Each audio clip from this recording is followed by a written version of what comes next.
തിരുവിതാംകൂർ ദേവസ്വം ബോർഡിനെ മുന്നിൽ നിർത്തിക്കൊണ്ട് സംസ്ഥാന സർക്കാർ അയ്യപ്പ ഭക്ത സംഗമം നടത്തും. അതിന് പിന്നാലെ ഇനി കൊച്ചിയിൽ ന്യൂനപക്ഷ സംഗമവും നടത്താൻ പോകും. അപ്പോൾ ഇത് ശരിക്കും വർഗീയ പ്രീണനം തന്നെയല്ലേ? തീർച്ചയായിട്ടും അതൊരുപാട് വിമർശനങ്ങൾ ഇപ്പോൾ തന്നെ പാത്രമായിരിക്കുകയാണ്.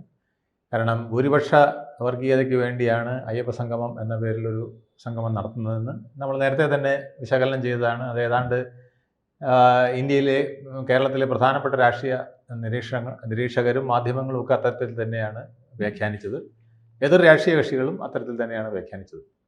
ഇപ്പോൾ ന്യൂനപക്ഷ സംഗമവും കൂടെ വന്നപ്പോൾ അതിൻ്റെ വ്യാപ്തി കുറേ കൂടെ മാറിയിരിക്കുന്നു. ഇത് മറ്റേത് അയ്യപ്പ സംഗമം എന്ന പേരിലായതുകൊണ്ട് അതിനെ അത്രയധികം വിമർശിക്കാൻ കഴിയില്ല.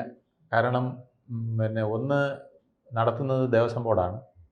സർക്കാർ അതിൻ്റെ പിന്നിലുണ്ടെങ്കിലും ദേവസ്വം ബോർഡാണെന്ന് നമുക്ക് പറയാം. ദേവസ്വം ബോർഡിൻ്റെ കീഴിലുള്ള ഒരു ദൈവമാണ് അയ്യപ്പൻ. അപ്പോൾ അയ്യപ്പൻ്റെ ഒരു അയ്യപ്പൻ്റെ ക്ഷേത്രത്തിൻ്റെ വികസനത്തിനെന്ന് പറഞ്ഞ് അതിനെ ഒന്ന് വളച്ചൊടിക്കാം. സത്യം മറിച്ചാണെങ്കിലും അതിനെ ഒന്ന് വളച്ചൊടിക്കാൻ കഴിയുമായിരുന്നു. പക്ഷേ ഇപ്പോൾ ന്യൂനപക്ഷ സംഗമം അത്തരത്തിലല്ല. അത് വളച്ചൊടിക്കാൻ കഴിയാത്ത വിധത്തിൽ പച്ചയായ നഗ്നമായ ഒരു വർഗീയ പ്രീണനം തന്നെയാണ് എന്നുള്ളത് നമുക്ക് മനസ്സിലാക്കാൻ കഴിയും. അത് കോടതിയിൽ പോയാൽ ഒരുപക്ഷെ ഈ സർക്കാരിന് ഗുണകരമായി ഭവിക്കില്ല. കാരണം ഭരണഘടനാ വിരുദ്ധമാണ്, അത് സത്യപ്രതിജ്ഞാ ലംഘനമാണ് എന്നൊക്കെ ഉള്ളത് നമ്മുടെ പ്രതിപക്ഷ കക്ഷികളെല്ലാം പറഞ്ഞു കഴിഞ്ഞു. അത് സത്യവുമാണ്. കാരണം സത്യപ്രതിജ്ഞ ചെയ്യുന്ന ഏത് മന്ത്രിയും ആദ്യം പറയുന്നത് രാജ്യത്തിൻ്റെ ഐക്യവും അഖണ്ഡതയും ഞാൻ കാത്തു സൂക്ഷിക്കുമെന്നാണ്. അപ്പോൾ ഐക്യവും അഖണ്ഡതയും കാത്തു സൂക്ഷിക്കുന്നവർ വിഭാഗീയമായ യോഗങ്ങൾ ചിന്തകളോ യോഗങ്ങളോ പ്രമേയങ്ങളോ ഒക്കെ നടത്തുന്നത്, അല്ലെങ്കിൽ സെമിനാറുകളൊക്കെ നടത്തുന്നത് ഐക്യത്തിന് ഭംഗം തന്നെയാണ്. സത്യപ്രതിജ്ഞാ ലംഘനം നടത്തുന്ന ഒരു മന്ത്രി അപ്പം രാജിവെക്കണമെന്നാണ് നിയമം. നാട്ടിലെ നിയമം അങ്ങനെയാണ്. സത്യപ്രതിജ്ഞാ ലംഘനം നടത്തി എന്നറിഞ്ഞാൽ ആ മന്ത്രിയെ മന്ത്രിസഭയിൽ നിന്ന് പുറന്തള്ളേണ്ടതാണ്. അല്ലെങ്കിൽ അയാളെ കോടതി അല്ലെങ്കിൽ ഗവർണർക്കോ അയാളെ പുറത്തള്ളാനുള്ള അവകാശമുണ്ടെന്നുള്ളതാണ് സത്യം.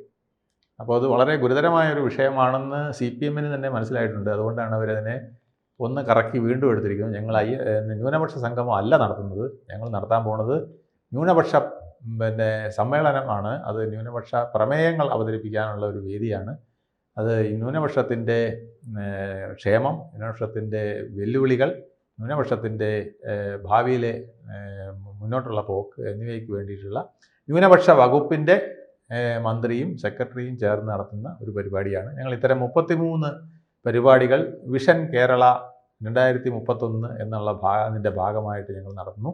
കേരളത്തിന് 75 വയസ്സാകാൻ പോകുമ്പം നമ്മൾ എങ്ങനെയാണ് ചിന്തിക്കുന്നതിനെക്കുറിച്ച് ഞങ്ങളെല്ലാ വകുപ്പുകളിലും ചേർത്തുകൊണ്ട് ഇത്തരം 33 പ്രമേയങ്ങൾ കൊണ്ടുവരുന്നുണ്ട്. അതിലൊന്ന് മാത്രമാണ് ഇതെന്നൊക്കെ പറഞ്ഞ് കടിതപ്പാൻ ശ്രമിക്കുന്നുണ്ടെങ്കിലും അത് ആന്തരികമായി നമ്മുടെ കേരളത്തിൻ്റെ രാഷ്ട്രീയ ഭൂപടത്തിലും രാഷ്ട്രീയ മനസാക്ഷിയിലും എന്താണ് മാറ്റം വരുത്തുന്നത് നമുക്ക് പറയാൻ കഴിയാത്ത പ്രത്യാഘാതങ്ങൾ ഉണ്ടാക്കും.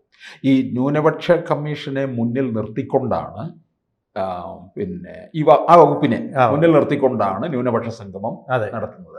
അതിനകത്തൊരു 2031 അങ്ങനെ ഒരു വിഷൻ കൂടി ഉൾക്കൊള്ളിച്ചിട്ടുണ്ട്. അപ്പോൾ ഇതിനകത്ത് ന്യൂനപക്ഷമാണ് നിയമപരമായി ഇതിനെ, കാരണം ഇത് അയ്യപ്പ സംഗമത്തിന് തന്നെ ആളുകൾ കോടതിയിൽ പോയി. അപ്പോൾ ന്യൂനപക്ഷ സംഗമത്തിന് കോടതിയിൽ പോയി കഴിഞ്ഞാൽ നിലനിൽപ്പില്ല. ഭരണഘടനാ വിരുദ്ധമാണ്, സത്യപ്രതിജ്ഞാ ലംഘനമാണ് എന്നൊക്കെയുള്ളത് വ്യക്തമായിട്ട് വ്യാഖ്യാനിക്കാൻ കഴിയും. അതുകൊണ്ടാണ് ഉടൻ തന്നെ അതിനെ 33 ഇതര വകുപ്പുകൾ നടത്തുന്ന സമ്മേളനങ്ങൾ അല്ലെങ്കിൽ ജനകീയ യോഗങ്ങൾ അതിൻ്റെ ഒരു ഭാഗമായ ന്യൂനപക്ഷ വകുപ്പിൻ്റെ ഒരു യോഗം മാത്രമാണ് എന്ന് പറയുന്നു. ഇനി ഇതിനകത്ത് ഇപ്പം ക്രൈസ്തവരും മുസ്ലിവും മാത്രമല്ല, ശരിക്കും പറഞ്ഞാൽ ന്യൂനപക്ഷമായിട്ടുള്ള ബുദ്ധരും ജൈനരെയും ഭാഷയും സിഖ് ഉണ്ടെങ്കിൽ രണ്ട് തലകെട്ടുകാരനെയും കൂടെ കൊണ്ടുവരും. എങ്കിലേ ശരിയാവുള്ളൂ. ഇവിടെ രണ്ട് പറഞ്ഞു കഴിഞ്ഞാൽ ബുദ്ധരും ജൈനരും ഒക്കെയാണ് ന്യൂനപക്ഷം എന്ന് പറയുന്നത്. അല്ല, ഇപ്പൊ ഇത് ശരിക്ക് ഹിന്ദുക്കളാണ് ന്യൂനപക്ഷം എന്നാണ് ഇപ്പം ഹിന്ദു ഐക്യവേദിക്കാരൊക്കെ പറയുന്നത്. ഞങ്ങളാണ് ഈ ന്യൂനപക്ഷം. കാരണം ഇവിടെ ഏതാണ്ട് 51% ക്രിസ്ത്യനും മുസ്ലിമും ചേരുമ്പോൾ തന്നെ ഏതാണ്ട് ആകുന്നു. ഇപ്പോൾ പുതിയ സെൻസസ് വന്നാലേ അത് കറക്റ്റായിട്ട് അറിയാൻ ഒക്കുള്ളൂ. അതുകൊണ്ട് കേരളത്തിൽ ഹിന്ദുക്കൾ 49% താഴെ ആകുകയും 51% അതിന് കൂടുതലോ ഈ ക്രിസ്ത്യൻ മുസ്ലിം വിഭാഗങ്ങൾ തന്നെ വന്നു ചേരുകയും ചെയ്യുന്ന ഒരു കാലഘട്ടത്തിൽ ന്യൂനപക്ഷം എന്ന് പറഞ്ഞാൽ ഞങ്ങളെയാണ് വിളിക്കേണ്ടത് എന്ന് ഹിന്ദു ഐക്യവേദിക്കാർ പറഞ്ഞതായിട്ട് ഞാൻ എവിടെയോ കേട്ടു. അപ്പോൾ ആ വിധത്തിലാണ് കാര്യങ്ങളുടെ പോക്ക്. ഇത് പക്ഷേ എന്തായാലും ഇതൊരു ബാലൻസ് ചെയ്യുന്നതിന് വേണ്ടി തന്നെയാണ് ഇവിടെ. ഇത് ഇടതുപക്ഷത്തിനെ സംബന്ധിച്ചിടത്തോളം അവർ കോൺഫിഡൻ്റ് അല്ല എന്നുള്ളതാണ്. ഈ ഒരു മൂന്നാം പിന്നെ തുടർ ഭരണം എന്നൊക്കെ പറയുന്നെങ്കിലും അവർക്ക് അതിലേക്ക് കാൽ വയ്ക്കാനായിട്ടുള്ള ഒരുപാട് ഭയമുണ്ട്. ആ ഭയത്തിൽ പ്രധാനപ്പെട്ടത് കുറച്ച് വികസന പ്രവർത്തനങ്ങൾ നടത്തിയിട്ടുണ്ട്. ഇപ്പോൾ റോഡിൻ്റെ കാര്യവും മറ്റതൊക്കെ പറഞ്ഞാൽ കേന്ദ്രം ചെയ്തതാണെങ്കിൽ പോലും അതിന് സ്ഥലം എടുത്തു കൊടുക്കുന്നതിനൊക്കെ മുൻകൈ എടുത്തു എന്നൊക്കെ പറഞ്ഞ് നമുക്ക് കുറച്ച് കാര്യങ്ങൾ ഇടതുപക്ഷത്തിനെയും കൂടെ അനുകൂലിച്ച് പറയാം.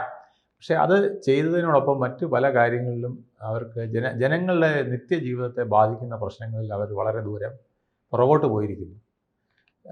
പിന്നെ സംസ്ഥാനത്തിൻ്റെ ധൂർത്ത് ജനങ്ങളുടെ ക്രയവിക്രയത്തിൽ വരെ ബാധിക്കുന്ന വിധത്തിൽ വന്നിരിക്കുന്നു. അവർക്ക് കിട്ടിയിരുന്ന ആനുകൂല്യങ്ങളിൽ പലതും ഇല്ലാതാകുന്ന വിധത്തിൽ വന്നിരിക്കുന്നു. ഇപ്പോൾ നമ്മൾ ക്ഷേമ പെൻഷനാകട്ടെ, അല്ലെങ്കിൽ സാധാരണ സ്റ്റാറ്റ്യൂട്ടറി പെൻഷനാകട്ടെ, അല്ലെങ്കിൽ സർക്കാർ ജീവനക്കാരൻ്റെ DA ആകട്ടെ, ഇതൊന്നും കൊടുക്കാത്ത അവസ്ഥ വന്നിരിക്കും. ഇപ്പോൾ കോടതി പറഞ്ഞിരിക്കുകയാണ് DA ഇങ്ങനെ കാശില്ലാന്ന് പറഞ്ഞുകൊണ്ട് മാറ്റി വയ്ക്കാൻ പറ്റില്ല, അത് കൊടുക്കേണ്ടതാണെന്ന് പറഞ്ഞ് ഹൈക്കോടതി വരെ പറയുന്ന സാഹചര്യം ഉണ്ടായിരിക്കുന്നു. അങ്ങനെയാണ് ഓണത്തിന് മുമ്പ് ഒരെണ്ണം കൊടുത്തത്, അതിന് മുമ്പാണ് ഇടയ്ക്കൊന്ന് കൊടുത്തത്. അതെ. അപ്പോൾ ഇത് കേരളത്തിൽ ഇടതുപക്ഷം എന്ന് പറയുന്നവർ പൊതുവെ EMSൻ്റെ ഭാഷയിൽ പറഞ്ഞാൽ കർഷക, ചുമട്ട് തൊഴിലാളി, മറ്റ് തൊഴിലാളികൾ, സർക്കാർ ജീവനക്കാർ, അധ്യാപകർ ഒക്കെ അടങ്ങിയ ബഹുജന പ്രസ്ഥാനമാണ് ഇടതുപക്ഷം എന്ന് പറയുന്നതെന്നാണ് EMSൻ്റെ വ്യാഖ്യാനം. അപ്പോൾ അത് ഇപ്പം മാറ്റിയിട്ട് ഒന്നാം തരം കുത്തകകൾക്കും പിന്നെ അവർക്ക് വേണ്ടി ഓശാന പാടുന്നവർക്കുമായി പാർട്ടി മാറിയിരിക്കുന്നു എന്നുള്ളൊരു ആക്ഷേപം പാർട്ടിക്കുള്ളിൽ തന്നെ വരുന്നതാണ്. നമ്മൾ കണ്ട വീഡിയോകളൊക്കെ അല്ലേ, കപ്പലണ്ടി കച്ചവടക്കാരൻ കോടിപതിയാകുന്നു എന്നൊക്കെ പാർട്ടി ജില്ലാ ഭാരവാഹികൾ തന്നെ, DYFIയുടെ ആണെങ്കിൽ പോലും അത് പാർട്ടിയുടെ ഒരു വിങ്ങാണല്ലോ, അതിൻ്റെ ജില്ലാ ഭാരവാഹികൾ പോലും അങ്ങോട്ടും ഇങ്ങോട്ടും മെസ്സേജ് ഇടുകയും വോയിസ് മെസ്സേജ് കൊടുക്കുകയും അത് പുറത്താകുകയും ചെയ്യുന്ന കാലഘട്ടത്തിലാണ് നമ്മൾ ജീവിക്കുന്നത്.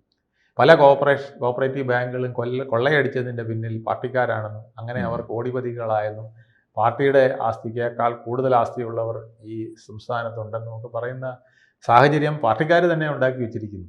അപ്പോൾ ഇതിൻ്റെ എല്ലാം ഒരു ദുഷ്പേര്, ഇതിൻ്റെ എല്ലാം ഒരു അപകീർത്തി അടുത്ത ഇലക്ഷനിൽ പ്രതിഫലിക്കുമോ? അപ്പം LDFന് ഒരു ഉറച്ച വിശ്വാസത്തിൻ്റെ പോരായ്മയുണ്ട്. തീർച്ചയായിട്ടും ഈ വലതുപക്ഷം ഇവിടെ ശരിയല്ലാത്തതുകൊണ്ടല്ലേ, പിന്നെ കോൺഗ്രസ് എന്ന് പറയുന്ന പ്രസ്ഥാനം ശരിയല്ലാത്തത് കൊണ്ട് മാത്രമാണ്. അല്ലെങ്കിൽ ഇതിനു മുമ്പേ പിന്നെ ഇവിടെ എത്രയോ ജനകീയ പ്രക്ഷോഭങ്ങൾ വന്ന് സർക്കാരിനെ ബുദ്ധിമുട്ടിലാക്കി ഇവർക്ക് പിന്നെ മുൻകൈ നേടാമായിരുന്നു.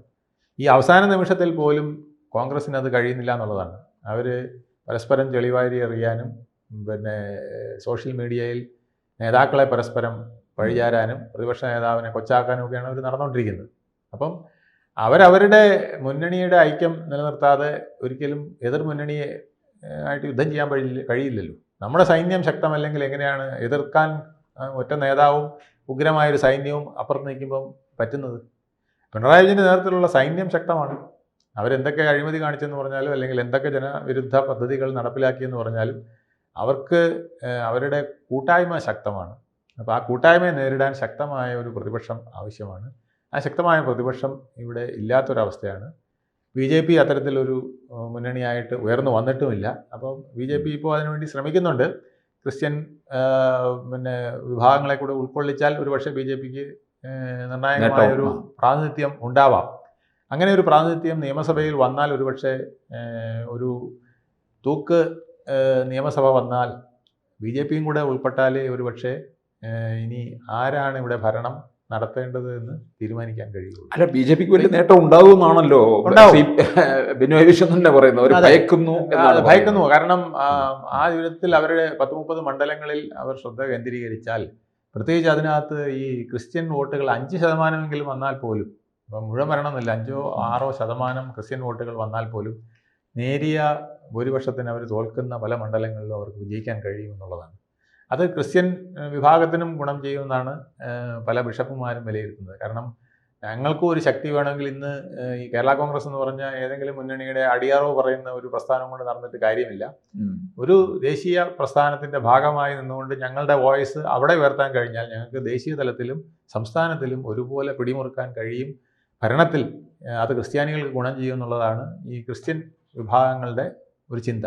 ഇപ്പം ഈ വിധത്തിൽ ക്രിസ്ത്യൻ മുന്നണി, ക്രിസ്ത്യൻ ഹിന്ദു മുന്നണിയൊക്കെ വരുമോ എന്നുള്ള ഭയമാണ് ശരിക്കും പറഞ്ഞാൽ ഈ ന്യൂനപക്ഷ സംഗമം എന്ന് പറഞ്ഞ പേരിൽ ഉണ്ടാക്കുന്ന ന്യൂനപക്ഷ വകുപ്പിൻ്റെ കീഴിലുള്ള സമ്മേളനം.